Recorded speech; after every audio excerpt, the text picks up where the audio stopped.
ನಮಸ್ಕಾರ. ಇವತ್ತು ನಾವು ಕರ್ನಾಟಕ ಸಂಸ್ಕೃತ ವಿಶ್ವವಿದ್ಯಾಲಯದ ಮಾನ್ಯ ಉಪಕುಲಪತಿರಾದಂಥ ಅಹಲ್ಯ ಮೇಡಮ್ ಅವ್ರ ಜೊತೆಗಿದ್ದೀವಿ. ಅವರು ಪರಿಸರ ಮಾಲಿನ್ಯ ಕುರಿತು ಎರಡು ಮಾತನ್ನ ನಿಮ್ಮ ಜೊತೆ ಹಂಚ್ಕೋತಾರೆ. ನಮಸ್ಕಾರ ಶಿವಮಲ್ಲು ಅವರೇ. ತಾವು ಭಾರತೀಯ ಸಮಾಜ ಸೇವಾ ಟ್ರಸ್ಟ್ನಿಂದ ಬಹಳ ಒಳ್ಳೆ ಕೆಲಸ ಮಾಡ್ತಾ ಇದ್ದೀರಿ.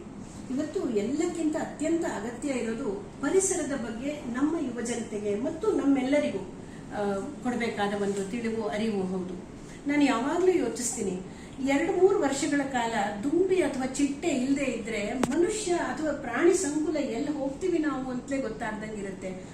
ಪಾಲಿನೇಷನ್ ಆಗೋದೇ ಅಲ್ಲಿ.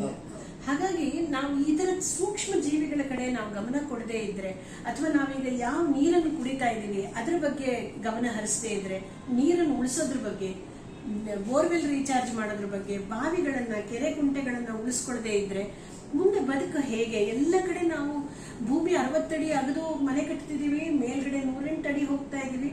ಇಷ್ಟೊಂದನ್ನು ತಡೆಯಕ್ಕೆ ಆಗತ್ತಾ ಅನ್ನೋ ಒಂದು ಯೋಚನೆ ಬಂದ್ರೆ, ಈ ಒಂದು ಕಾಂಕ್ರೀಟ್ ಜಂಗಲ್ ಅಲ್ಲಿ ಮನುಷ್ಯನಾಗಿ ಬದುಕದ ಹೆಂಗೆ?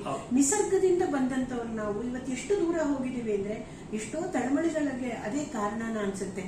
ಈಗ ಬಂದಿರೋ ಬದಲಾವಣೆ ಬದಲಾಯಿಸಕ್ ಆಗಲ್ಲ. ಈಗ ಇಲ್ಲಿದ್ದೀವಿ, ಇದನ್ನು ಹೊಂದ್ಕೊಂಡು, ಆದ್ರೆ ಇಲ್ಲಿ ಏನ್ ಮಾಡ್ಬೋದು, ಎಷ್ಟು ಹಸಿರನ್ನು ತರಬಹುದು ನಮ್ಮ ಜೀವನದಲ್ಲಿ, ನಾವು ಎಷ್ಟು ಮಿತವಾಗಿ ನಮ್ಮಲ್ಲಿರುವಂತಹ ನೈಸರ್ಗಿಕ ಸಂಪನ್ಮೂಲಗಳನ್ನು ಉಪಯೋಗಿಸ್ಕೋಬಹುದು ಅನ್ನೋದ್ರ ಬಗ್ಗೆ ನೀವು ಇನ್ನೂ ಹೆಚ್ಚು ಕಾರ್ಯಕ್ರಮ ಮಾಡಿ ಎಲ್ರಿಗೂ ತಿಳಿಸ್ಕೊಡ್ಲಿ ಅಂತ ನನ್ನ ಆಶಯ. ನಮ್ಮಲ್ಲೂ ಖಂಡಿತವಾಗಿಯೂ ಒಂದಿನ ಈ ಕಾರ್ಯಕ್ರಮವನ್ನು ಇಟ್ಕೊಳ್ಳೋಣ. ನಮಸ್ಕಾರ. ಎಲ್ಲರಿಗೂ ನಮಸ್ಕಾರ. ನಾವು ಈ ಭೂಮಿಗೆ ಬಾಡಿಗೆದಾರರು. ಎಂದು ಹುಟ್ಟಿದ ಮಕ್ಕಳು ಮುಂದೆ ಹುಟ್ಟುವವರು ಇದಕ್ಕೆ ಮಾಲೀಕರು.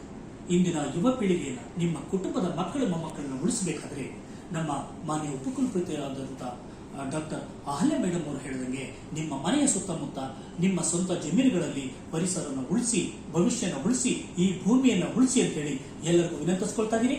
ಭಾರತೀಯ ಸಮಾಜ ಸೇವಾ ಟ್ರಸ್ಟ್ನಿಂದ ಪರಿಸರವಾದ ಶಿವಮಲ್ಲು 26ನೇ ವರ್ಷದ ಸೇವೆಯಲ್ಲಿ ನಾವು ಮುಂದಾಗಿದ್ದೇವೆ. ನಮಸ್ಕಾರ.